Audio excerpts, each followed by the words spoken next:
Good morning, millennials. Welcome back to the Morning Toast. Happy Tuesday. It's a beautiful day in New York, a little sunset and fresco day. Hey, Claude, how you doing? I'm good. I have not opened my blinds yet, so I wasn't aware that it's a beautiful day, but thank you so much, meteorologist Jackie, for letting me know. No, this has really become like a weather show since their only thing to talk about other than coronavirus is the weather. And it's a beautiful day. I believe it's about probably 65 degrees outside, like the perfect day. All you need is a light jacket. It's like she has ESPN or something. I know. I think maybe it's like the perfect day to go to the grocery store for me because I'm running out of essentials. I absolutely hate going to the grocery store. It's so funny, like what my least favorite household chores were before quarantine and now what they are after. Like before quarantine, I could not be bothered to change my duvet cover. Like that was the one thing in my house I wouldn't do, and laundry. Now, you know what?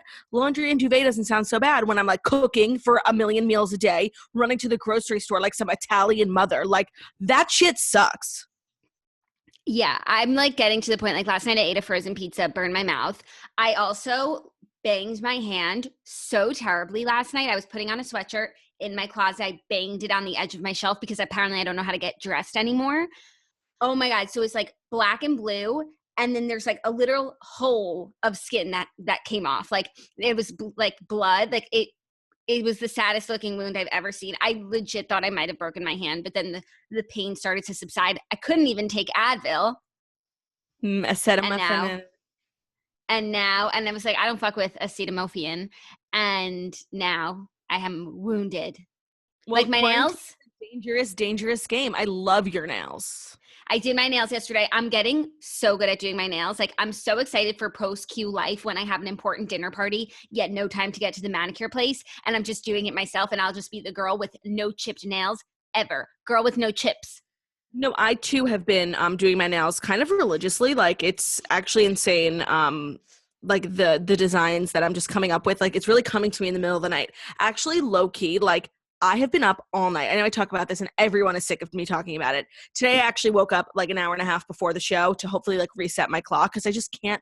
My least favorite thing in the world is being up at night alone, Ben's asleep, can't play videos on my phone, left alone with my thoughts. Least favorite thing. But it's been like this weirdly creative process for me. Like I have been writing so many jokes in my sleep. Like I wake up before I'm like find myself falling asleep. I think of a hilarious joke. Riddle. Like RuPaul is really influencing a lot of my comedy. I can feel it already. And it's just gonna be a great tour when all this is over. Tickets available at girlwithnojob.com. That is so exciting. Yeah. I woke up early, yes, to reset my clock, but also just to keep rewatching more RuPaul. I watched a whole other season yesterday, and now I'm halfway through another one. Like, I am becoming a historian. And now, like, my friends, especially TPG, he loves Drag Race, and he has like dragged me to a bunch of drag shows with people from the show, but like I didn't really know it, and like I just like was not really into it. And now that I'm into it, he's like so excited. Like we are going to take the drag world by storm after this. Like I'm hitting a drag show every night post quarantine. That's so exciting that you have something to look forward to like that. A new hobby. Yeah, I guess maybe I'll go visit Waco after the quarantine to see the hollowed halls. Actually, a lot of people are watching Waco now. I don't know if it's trending. I mean, I guess maybe it just came to Netflix and that's why it's like number 5 on Netflix, but also then like the Toast was talking about it. So maybe that influenced it a little bit, but now a lot of the Toasters are watching it. So I'm going to do like an in-depth recap later this week when enough people have watched it, because still I don't want to spoil the ending, because if you've never heard the story, the ending is worse than anything you could have imagined while watching it. Yes.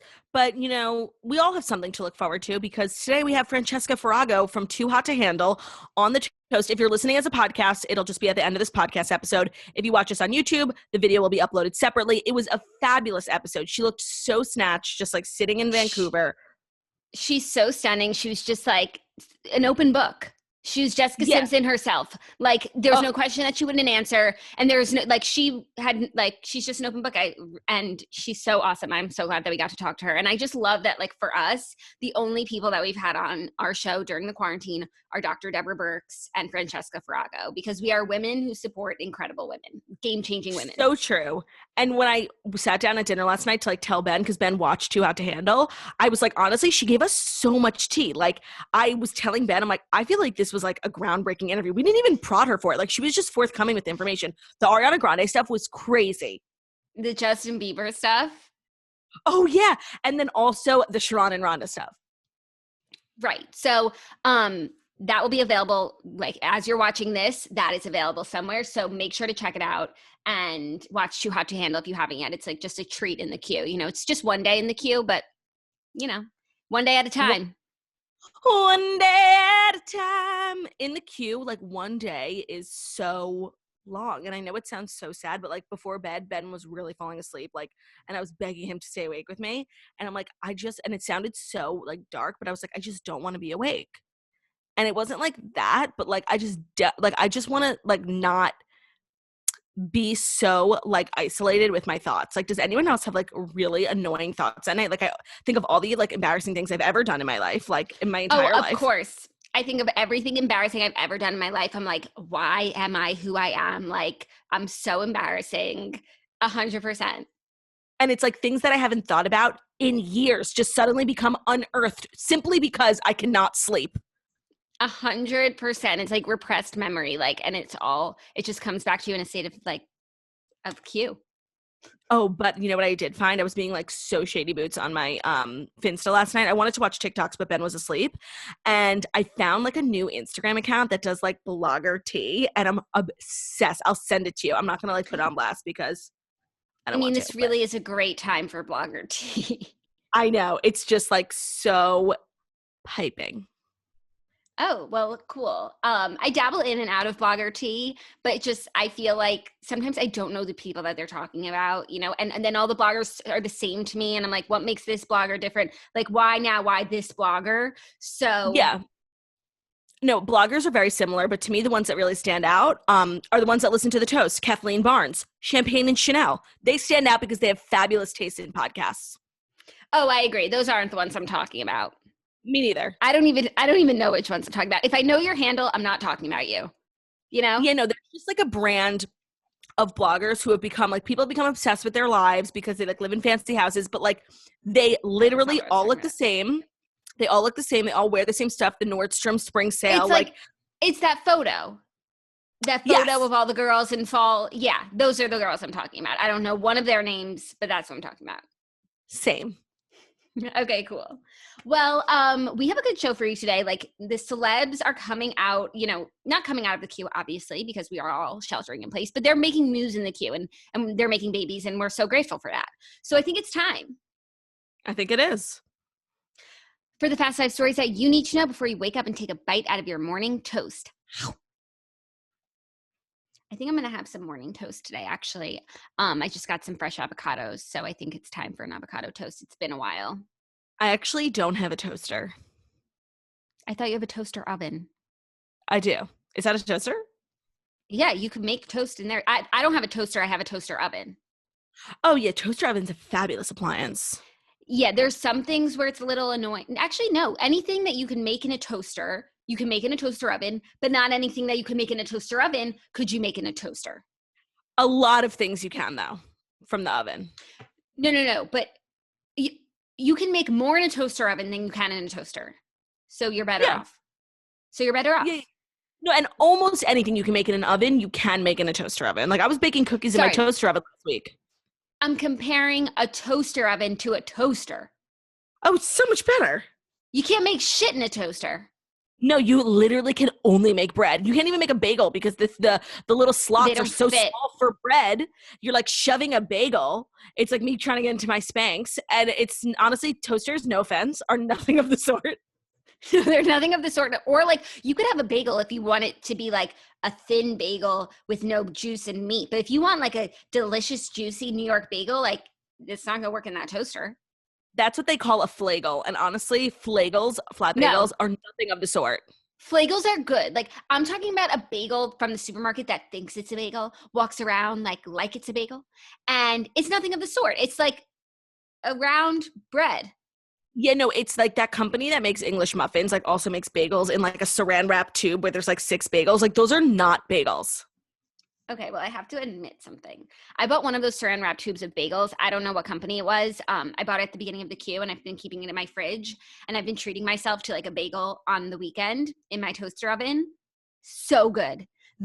It's like a big juicy bagel in a sleeve. But Jackie, you literally live like 1 block away from one of the most amazing bagel stores that I have actually been ordering bagels from that store and freezing them. I'm sheltering in place. What can I say? They're on Uber Eats. I don't know. I don't order Uber Eats unless I really feel like I have to and I need some like protein that I can't get at home. I've ordered Uber Eats like probably 3 or 4 times during quarantine. It's a lovely, way to shake it It's up, a Chicago. treat. It's a treat for me. I probably do like order in maybe once a week. It depends on what I'm in the mood for and if I'm have the cooking bug, if I have ingredients, like Yeah. it's touch and go.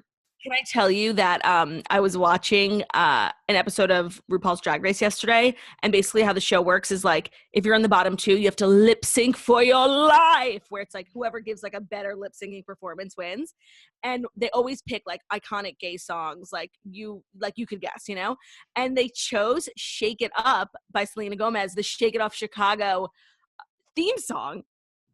What? It was so strange. No, that's amazing. Yeah, it's honestly a gay iconic song. Love Dust it. the lights off, shake it up, shake it up. It's actually like not a great song, but I like the thought. It worked in the moment. Like the queens were just like living, and they, it's really impressive. Like we know the words to like a million songs, but they really know every single word to every old contemporary. Like they have to know every single lyric. It's crazy. That is crazy. Damn. Okay. Are you ready? It wasn't time before. It really wasn't. It's like, I don't know what I was saying, but now it is time for the fast five stories that you need to know before you wake up and take a bite of your morning toast. And I'm going to be having avocado toast soon. And did you know that a toaster oven is actually better than a toaster? First up, Kristin Cavallari. Okay, I don't know if we got it like so wrong yesterday or I'm just so confused now, okay? In the Kristin Cavallari, Jay Cutler saga, Kristin Cavallari has cited, quote, inappropriate marital conduct in her divorce from Jay Cutler. So the divorce filings are coming out for Kristin and Jay, and it does not look good at all, okay? In divorce documents obtained by People 1 day after the couple announced their split, Cavallari alleges both, quote, irreconcilable differences and inappropriate marital conduct as grounds for the breakup. In her filing, she claims that Cutler is, quote, guilty of such inappropriate behavior, inappropriate marital conduct as renders further cohabitation unsafe and improper. She also states that any misconduct alleged or implied against her in Cutler's divorce petition was in response to and or as a result of misconducts on his behalf, though Cutler does not seem to allege misconduct against her. While many people are familiar with irreconcilable differences, these huge words I'm just like fumbling over.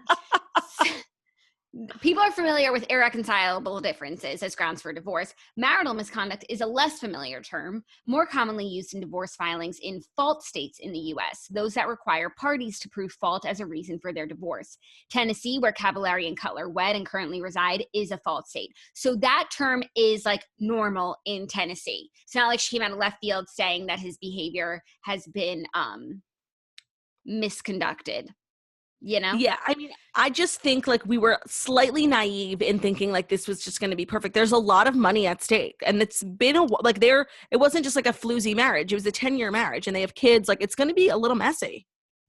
I don't know. So at first I read like what TMZ said, and they're saying some crazy shit, and they're like going to fight over custody. And he cited the date at like, they have 2 different dates of when they cited as getting divorced. Like hers was literally the day they got back from the Bahamas, making you think that something happened in the Bahamas, and his was a few days later, making you think like something happened in the queue. So at first I was like, oh my God, this is so messy. We're so naive. Like I literally believe everything that I read on reality TV, and I read it on TV.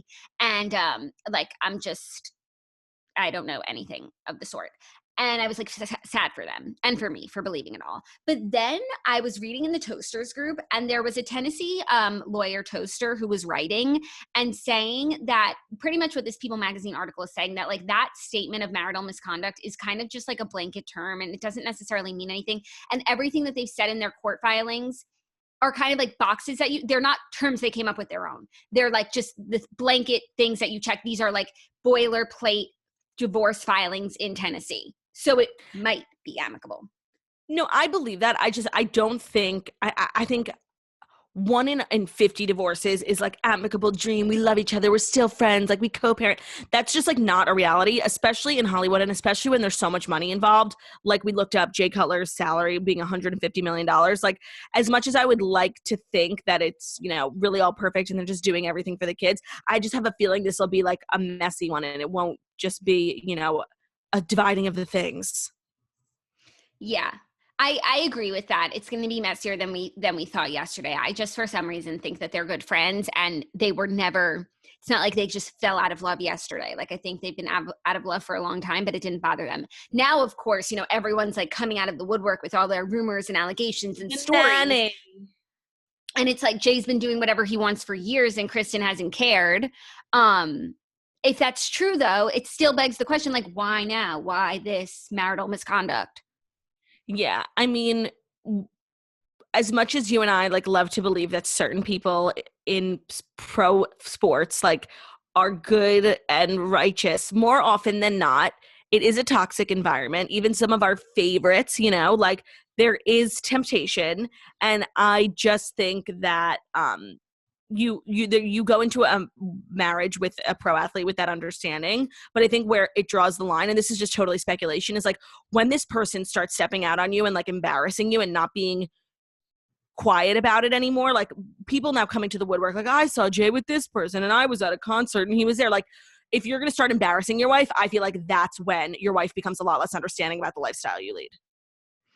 Maybe. I don't know.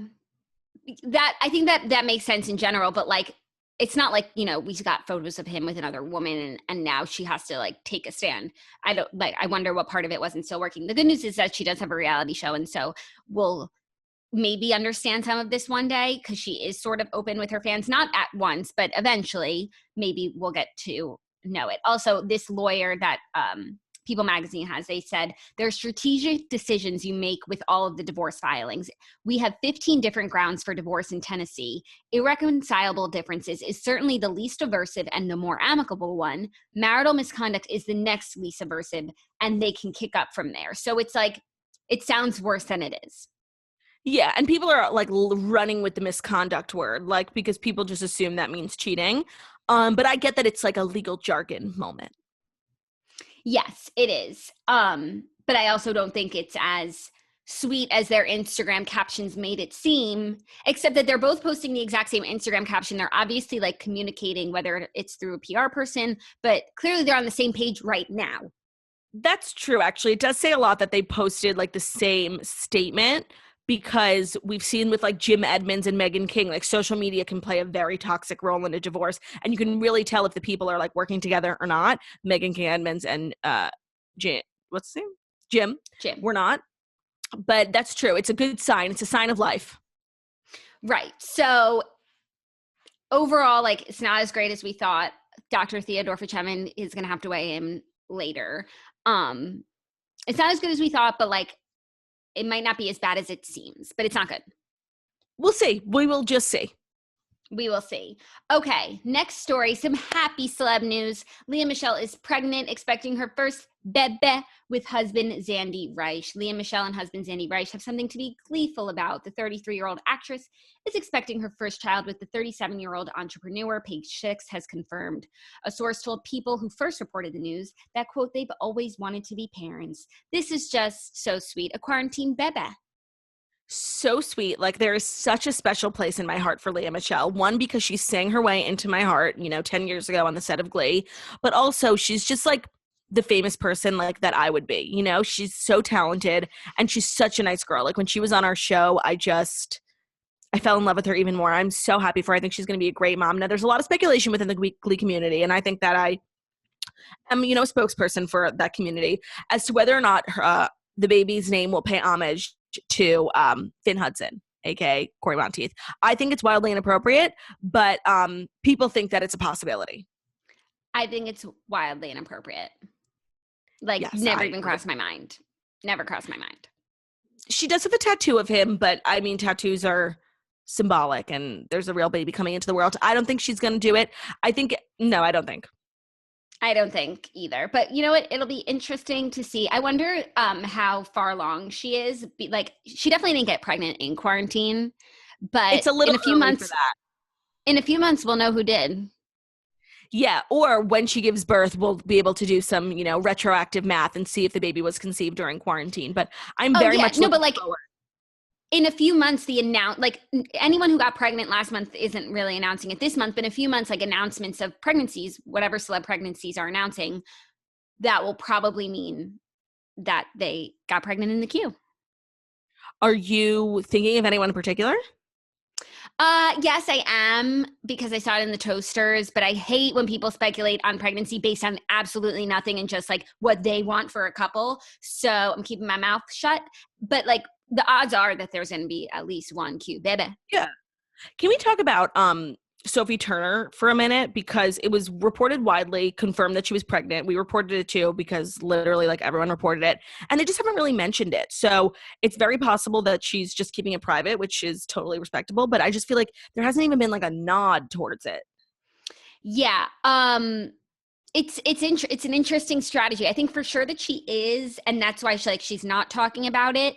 But maybe she just maybe she had a plan like to announce whatever time she wanted to, and she's sticking to that plan, Yeah, it's also very possible that she's just not pregnant. Yeah, but then I feel like we would be seeing her drinking and stuff in quarantine because and jeweling, that's I what feel she like does.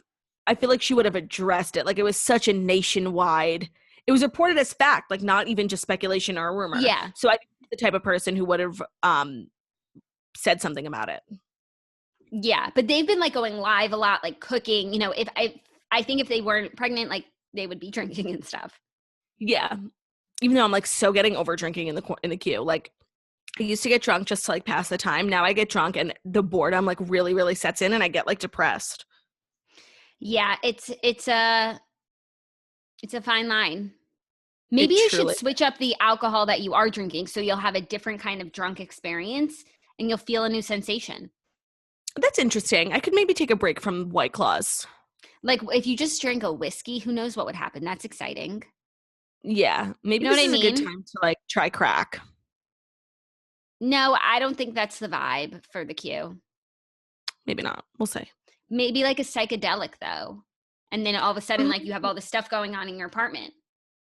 Yeah, but I feel like an apartment is a very confined space to be doing psychedelics. I think you need square footage to reign free. I was watching a TV show, Younger, when they went on that LSD retreat, they needed nature, they needed space. And I just feel like my apartment doesn't offer me the spatial needs that LSD requires.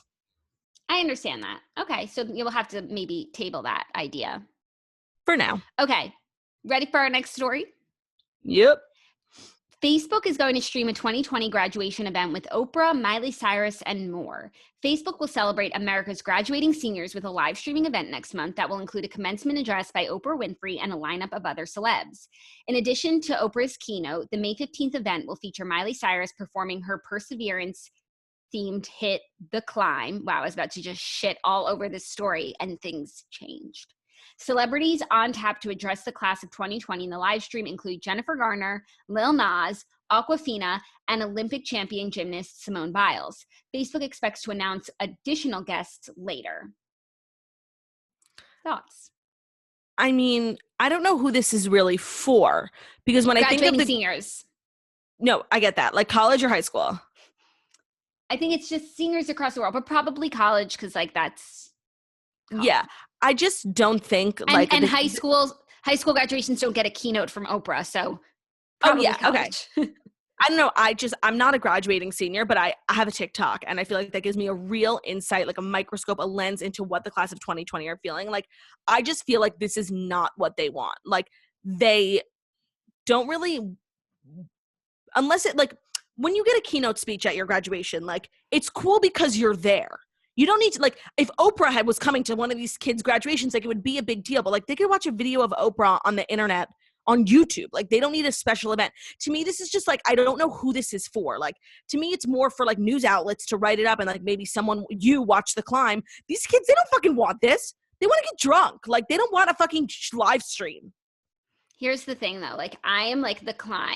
Without a doubt in this world, I am The Climb, the song's #1 fan. There's no question in my mind. No one could possibly love it more than me. And I won't be watching this. Also, I think what takes away from this is that really anyone can watch this. You don't have to be a senior graduating. It's just like a marketing ploy. But they should make it so that like you have to be able to prove that you're a senior, like non-seniors can't watch. Yeah, like sign up with your, NYU ID number. This is really not it. Like of a lot of the things that have been put together for quote unquote our benefit, this is just maybe at the top of the list of things we didn't need. So thank you, but no thank you. Yeah, but if you're a graduating senior and like you're into this, let us know. Maybe we're just maybe we're not like understanding what it's like to not get a commencement. Yeah, I mean, I actually did not go to my commencement, so I do kind of relate because it was boring and they didn't even get anyone famous. So like I'm out of here. But I agree. I would like to hear from some graduating seniors. Is this what you want? Does this make you feel better? Are you going to watch? If I were a graduating senior, what I would want is I would want my campus to host a graduation in a year from now. Like for us, that way we get to come back in a year. It's like a homecoming / like reunion, but it's only 1 year later and like everyone's still hyped on college. I think that would be so fun. And that would totally make up for not getting to graduate like this year. I think that sounds fabulous and a really good, fun and fresh idea. Yeah. And then they could also, even if they want to like lump me in with 2021, like give us like 2 separate, like put us in the morning, them in the afternoon, whatever you got to do, but you can make us all like one weekend. So you're not spending like all this additional money on like chairs and stuff. And I think it could be popping. Something about this event just like seems so sad to me. And I think it's the fact that it's so broad. Like if you're graduating, like there's no school, there's no association, like it doesn't make you feel like part of a group. It honestly probably makes you feel so like lonely, I just found the saddest excerpt that I think is really going to touch on what's so sad. The social giant, Facebook, is also enabling grads to host their own digital ceremonies and parties via the Facebook app, with special features including a virtual graduation hub, custom filters, and video chats through its new Messenger Rooms feature.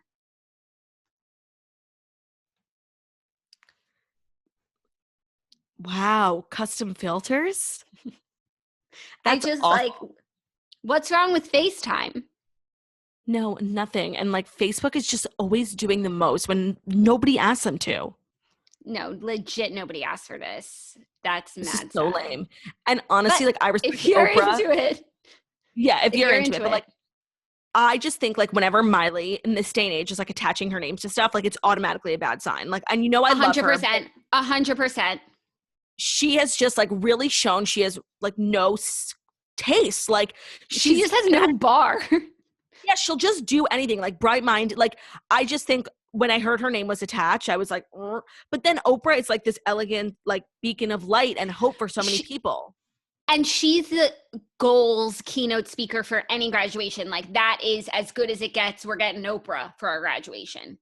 So it's like when Oprah's associated to something, I automatically think it's like fabulous. But then Miley Cyrus like really brings down, and I don't like dislike Miley. I just think like as an entertainer and as a brand, like whoever's running her brand is doing a horrible job. Like when I think of her, I just don't think of anything. I don't think of pop star. I don't think of Instagram. Like I don't think of anything. Like I just think of person who's always showing up places when like nobody wanted her there. Yeah. Well, at least whoever's like running the show was like, okay, Miley, you're going to come whether we want you to or not. Please just sing the climb. That is the only redeeming thing she could do. Yeah. Like on SNL, what the fuck was she singing? And by the fire, like I thought she was literally going to engulf in flames.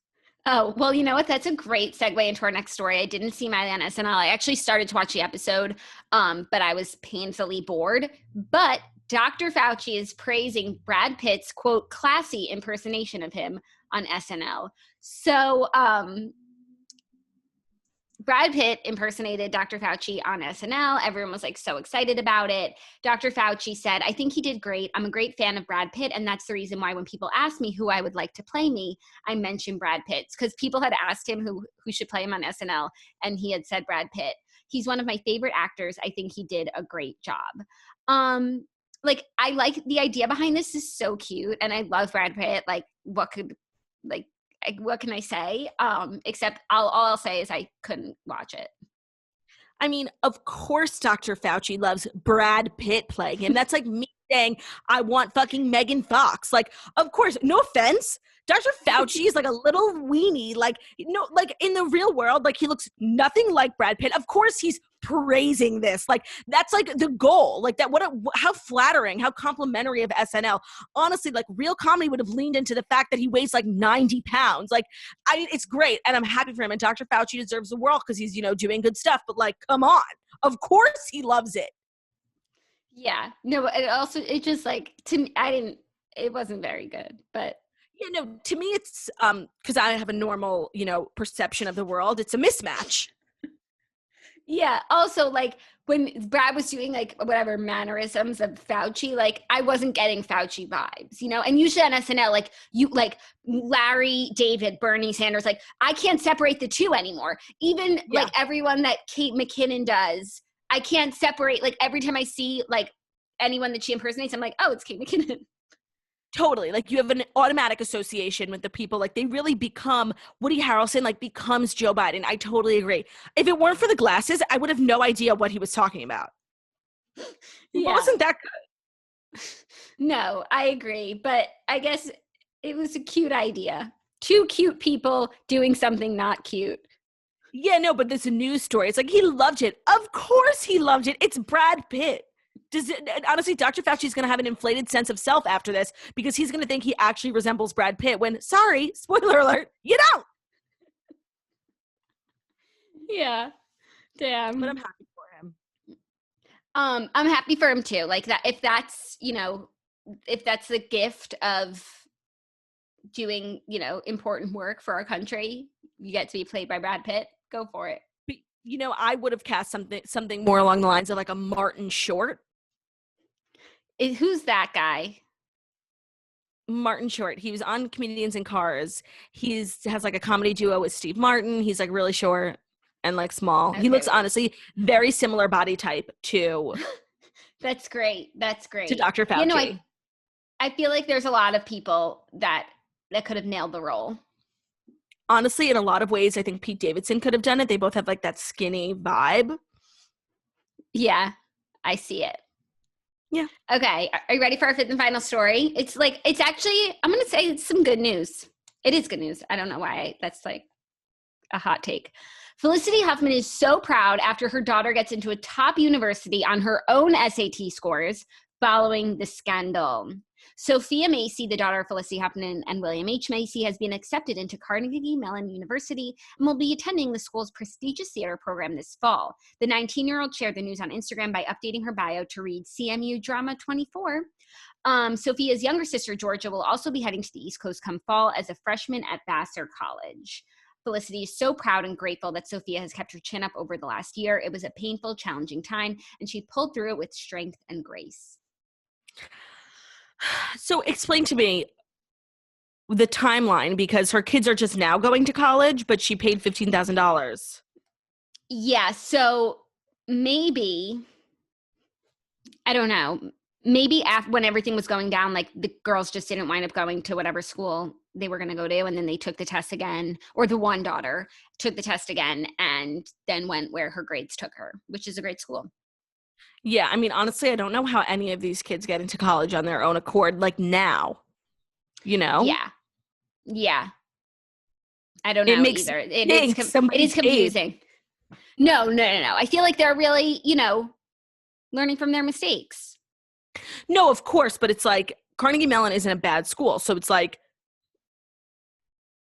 how did they get in? Well, maybe she's maybe she's smart, but no, of course, but she has a permanent shit stain on her record. No, of course, I'm not denying. Maybe she had the grades, but like with that kind of like shit stain on your permanent record, like I just find it shocking that she would get into college when the shit stain is literally college scented. Yeah, but it wouldn't be. It's not on her. What record is it on? Like, it's not. She's not a Sophia public opinion. Yeah, but maybe she. I don't know. Maybe there are some people in the admissions department who give second chances. Or maybe some of these colleges needed a little press. I don't think it was a pressing. Like the fact that the only confirmation is in her Instagram bio, it's like, who even found this? That is an important question. Yeah. So they're going to go to school together. Cute. No, the other one's going to Vassar. but they'll both be Oh. on the East Coast. Okay. I think it's a happy ending. She served her time. She did her crime. She served her time. The kids took the test again. They're going to school. They're still going to college. They weren't like, they could have been like, oh, fuck this. Totally. No, it's Fuck a it happy all. ending. I'm a firm believer in second chances. I think that this is great. I was just a little shocked that they could still get into college. I mean, you never know. Anything's possible. But I agree. It is a little that's crazy, but cool. Maybe she's just that talented of an actress. Do you think the coronavirus pandemic will have any bearing on Lori Loughlin's trial or anything? I feel like it could. I do. I feel like it's shaken up Chicago, the entire courts and prison system. People are getting out. People are coming in. It's crazy. When I couldn't sleep, I actually went on NT for the first time in a while. And one of the lines was that she's negotiating a plea deal using the pandemic to kind of urge for a strict stay-at-home arrest. Oh, that would be, I feel like, and I feel like I had been saying this, that I felt like she was going to find some sort of legal loophole and that she wasn't going to wind up going to jail, because if Kevin Spacey isn't in jail, and honestly, I think Lori Loughlin. And that's why I think I have the most respect for Felicity Huffman, because she didn't try and find a loophole. She fully admitted her the amount that she paid was much less, so her sentencing was much less. So it was probably easier for her to plead guilty. But I just have respect for someone who takes accountability for their actions. Homegirl went to jail for 2 weeks. Yeah, and the whole thing is behind her, and so a fresh start for her daughters. That's why I'm really here for this story. Yeah. I'm so concerned about the William H. Macy of it all. I felt like they were very publicly disassociated from one another during her trial.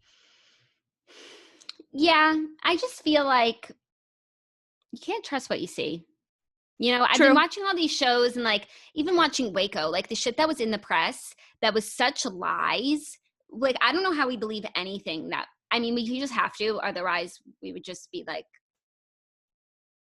you got to just trust. No, but I don't believe anything that I read. I don't believe any tweets. I don't believe anything. Unless I see with my own two eyes, I don't believe it.